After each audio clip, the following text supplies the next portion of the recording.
सर्वेभ्यः नमो नमः। अस्यां कक्षायां युष्माकं स्वागतम् अस्ति। आज की वीडियो में हम अष्टवीं कक्षा की पाठ्य पुस्तक सुरभि के अष्टमः पाठ का अध्ययन करेंगे, जिसका शीर्षक है क्रोधेन कार्यम न सिद्ध्यति। क्रोधेन क्रोध से कार्यम कार्य न नहीं सिद्ध्यति सिद्ध होता, अर्थात क्रोध से कार्य सिद्ध नहीं होता।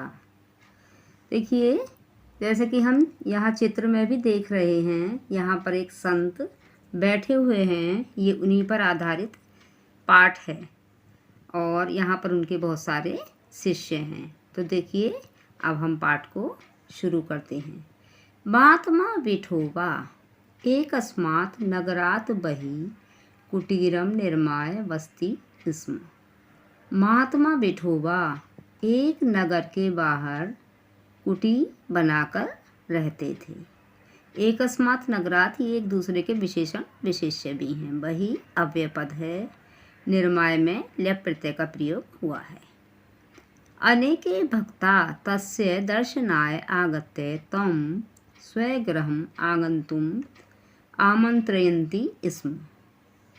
अनेके भक्ता, यहाँ भी विशेषण विशेष्य का प्रयोग है। बहुत से भक्त उनके दर्शन के लिए आकर उन्हें अपने घर में आने के लिए आमंत्रित करते थे। एकदा एकः दर्शनार्थी नागरिकः रात्रिभोजाय तं महात्मानं प्रार्थयत्। एक बार एक दर्शन के लिए आए हुए नागरिक ने रात के भोजन के लिए उन महात्मा से प्रार्थना की। महात्मा विठोबा तस्य निवेदनम स्वीकृतवान।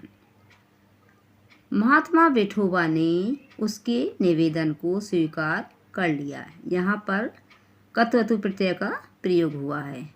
स यदा भोजनाय तस्य जनस्य गृहम् अगच्छत् तदा स कपाटम् आवृत्य कुत्रचित् गतः आसीत्। स यदा, जब वे भोजन के लिए उस मनुष्य के घर गए, तब वह किवाड़ बंद करके कहीं चला गया था। महात्मा विठोबा भोजनं विना एव कुटीरं प्रत्यागच्छत्। महात्मा विठोबा भोजन के बिना ही कुटिया में लौट आए। प्रति प्लस आगच्छत्, यहाँ पर संधि है। रात्रौ च बुभुक्षित एव अतिष्ठत्, और रात को भूखे ही रह गए। किंचित कालात् अनंतरम स एव नागरिक महात्मानं पुनः भोजनाय निमंत्रितवान्। किंचित कालात् अनंतरम, कुछ समय बाद उस ही नागरिक ने महात्मा को दोबारा भोजन के लिए निमंत्रण दिया। यहाँ कत्वतु प्रत्यय का प्रयोग है। महात्मा यथा सम्यम तस्य गृहं गतवान्, परंतु स नागरिक गृहे कस्मिंश्चित् कार्ये संलग्नः आसीत्। महात्मा समय पर उसके घर गए, परंतु वह नागरिक घर के किसी कार्य में लगा हुआ था। अतिथे आगमनस्य सूचना प्राप्य अपि स बहिः न आगतः। अतिथि के आगमन से आने की सूचना प्राप्य लेप प्रत्यय का प्रयोग। अपि स बहिः न आगतः, भी वह बाहर नहीं आया। किंचित कालम प्रतीक्षां कृत्वा महात्मा स्वकुटीरम् आगच्छत्। किंचित कालम, कुछ समय तक प्रतीक्षा करके महात्मा अपनी कुटिया में लौट आए। यहाँ पर ये शब्द अर्थ दिए गए हैं। कपाटम किवाड़, आवृत्य बंद करके, बुभुक्षित भूखा। सह पुनः रात्रौ बुभुक्षित अतिष्ठत्, वे दोबारा रात में भूखे ही रह गए।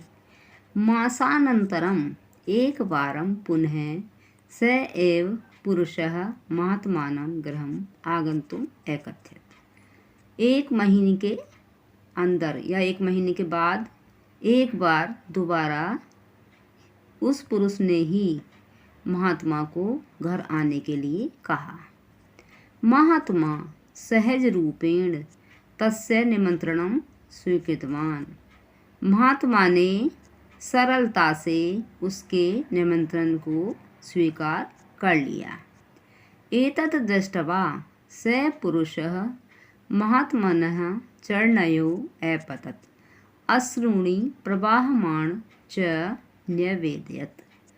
यह सब देखकर, कत्वा प्रत्यय का प्रयोग है, दृश्य प्लस कत्वा। वह ही पुरुष महात्मा के चरणों में गिर पड़ा और आंसू बहाते हुए निवेदन किया। महात्मनः मया द्विवारं भवता अपमानं कृतः। महात्मा, मैंने 2 बार आपका अपमान किया है। परम भवान किमपि न अकथयत्, परंतु आपने कुछ भी नहीं कहा। पुनः मम निवेदनम स्वीकृतवान। दोबारा मेरे निवेदन को स्वीकार कर लिया। मया अपराधः कृतः, कृपया माम दंडयतु। मैंने अपराध किया है या मेरे द्वारा अपराध किया गया है, कृपया मुझे दंडित कीजिए। महात्मा विठोबा शांत भावेन अवदत्, क्रोधेन कार्यम न सिद्ध्यति। महात्मा विठोबा ने शांत भाव से कहा, क्रोध से कार्य सिद्ध नहीं होता। त्वया अपराधः अनुभूतः एतद् एव पर्याप्तम अस्ति।